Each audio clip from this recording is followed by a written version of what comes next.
Ngerasa setiap kali Anda buka posisi, marketnya kayak sengaja berbalik arah cuma buat ngelawan Anda? Tenang, Anda nggak sendirian kok. Ini ketakutan yang umum banget di kalangan trader. Seolah-olah ada seseorang di luar sana yang ngawasin tiap gerakan kita. Hari ini, kita bakal bongkar mitos ini sampai ke akar-akarnya. Oke, kita langsung aja ke intinya ya. Pertanyaan ini nih yang jadi sumber banyak paranoia. Emangnya market bisa lihat saldo akun kita? Mereka tahu gitu, kita masuk 10 juta atau cuma 100 ribu? Jawabannya mungkin bakal bikin Anda kaget. Nah, ini dia nih sentimen yang umum banget. Banyak yang percaya kalau order segede ini bakal langsung jadi target empuk.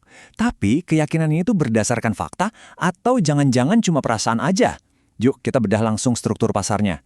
Ini bukan soal opini ya, kita ngomongin microstructure.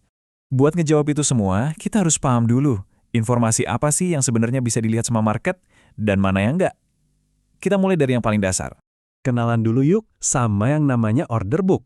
Anggap aja ini papan antrian digital raksasa. Disinilah semua niat beli dan jual dari seluruh dunia tuh ngumpul nunggu giliran. Ini sumber transparansi paling fundamental di pasar. Ilustrasi ini nunjukin dengan jelas banget. Bayangin klub ini kayak mesin pencocok yang buta. Sistemnya tuh nggak peduli Anda siapa, tugasnya cuma satu. Nemuin pembeli sama penjual di harga yang pas. Kata kuncinya di sini, anonim. Nah, slide ini ngerangkum semuanya. Jadi, market itu bisa lihat ada order beli di harga sekian dengan volume sekian. Market juga bisa lihat kalau lagi banyak yang mau jual daripada beli. Tapi, yang paling penting, market itu sama sekali nggak bisa lihat siapa nama pemilik order itu, berapa duit di akun mereka, apalagi bedain mana trader retail kecil, mana institusi raksasa. Jadi, poin utamanya gini, pasar itu impersonal. Dia cuma baca data, bukan identitas. Mau order itu datang dari satu orang super kaya atau dari 100 orang dengan dana kecil-kecil, buat sistem ya itu cuma angka. Ada sekian volume di level harga tertentu. Titik. Oke, jadi kalau market nggak ngincer akun pribadi, terus apa dong yang dicari sama pemain-pemain besar? Nah, sekarang kita geser fokusnya.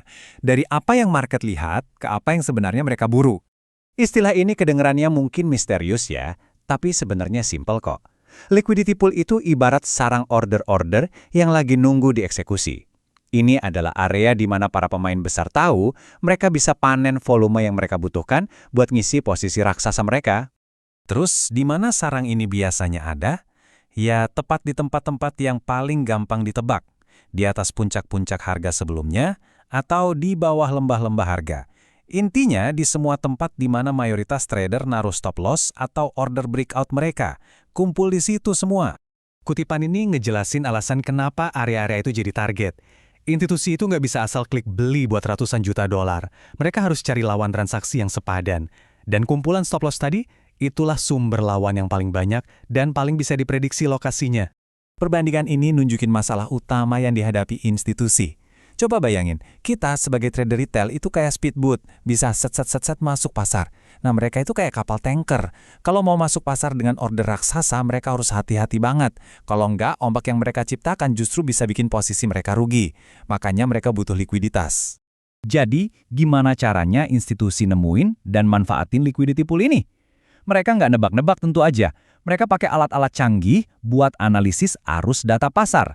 Yuk kita intip sedikit cara mereka membaca market. Ini pergeseran mindset yang penting banget. Proses yang mereka lakuin itu sifatnya mekanis dan analitis, bukan perburuan personal. Mereka itu cari celah atau kelemahan di struktur pasarnya, bukan di trader individunya. Mereka lihat data mentah kayak gini nih. Mereka nggak peduli nama Anda siapa, tapi mereka peduli banget sama hal-hal kayak depth of market yang nunjukin tebel tipisnya antrian beli jual. Atau volume imbalance, buat lihat siapa yang lagi lebih agresif, pembeli atau penjual. Semua ini tuh petunjuk buat nemuin di mana struktur pasar lagi goyah. Tujuan dari semua analisis ini itu cuma satu, nemuin titik balik. Contohnya, pas order jual agresif terus-terusan masuk, tapi kok harga nggak turun-turun lagi? Nah, itu artinya ada absorption. Ada pembeli raksasa yang diam-diam nelen semua tekanan jual. Itulah sinyal buat mereka. Sekarang, ayo kita bawa semua pemahaman ini kembali ke pertanyaan awal kita. Kita bakal rangkai ulang mitos tadi dengan cara yang benar. Dengan semua yang kita tahu sekarang, apa sih yang sebenarnya kejadian pas order gede itu masuk? Apa beneran ada alarm bunyi di Wall Street dengan nama Anda di atasnya? Kenyataannya, jauh lebih mekanis dan ya jujur aja, agak membosankan. Pertama, order besar itu bakal makan semua antrian di depannya. Kedua, ini bakal kelihatan sebagai lonjakan volume yang jelas banget di chart. Ketiga, karena makan banyak level harga, harga rata-rata eksekusinya jadi sedikit lebih jelek. Ini tuh cuma peristiwa pasar biasa yang bisa diprediksi, bukan serangan pribadi. Nah, ini kuncinya. Dari sudut pandang market, identitas itu nggak relevan. Lonjakan volume 10 juta itu bisa aja dari satu institusi, tapi bisa juga dari 100 trader retail yang panik barengan. Buat sistem, datanya kelihatan sama aja, ada volume, di harga sekian, di waktu sekian. Semuanya cuma arus gabungan. Ini dia, kesimpulan paling kuat dari pembahasan kita hari ini. Coba deh, ulangi kalimat ini di kepala Anda. Pasar itu mesin raksasa yang secara alami bergerak ke tempat di mana transaksi paling gampang terjadi. Dan tempat itu adalah area dengan likuiditas terbanyak. Jadi, kalau stop loss Anda sering banget kena sebelum harga berbalik, itu bukan karena market ngincer Anda secara pribadi.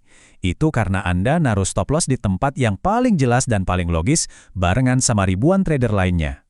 Anda, tanpa sadar, jadi bagian dari liquidity pool itu. Masalahnya bukan nominal akun, tapi positioning Anda di dalam struktur likuiditas.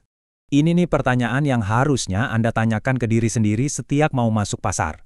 Posisi gue ini ngikutin orang banyak nggak ya? Gue naruh order di tempat yang paling jelas nggak sih? Atau, bisakah Anda berpikir selangkah lebih maju dari keramaian? Paham konsep ini adalah langkah pertama. Langkah berikutnya adalah menggunakannya sebagai keuntungan. Di pembahasan selanjutnya, kita akan bedah tuntas gimana caranya memetakan zona-zona likuiditas ini, supaya Anda bisa trading di sekitarnya, bukan malah jadi bagian darinya. Sampai jumpa di sana.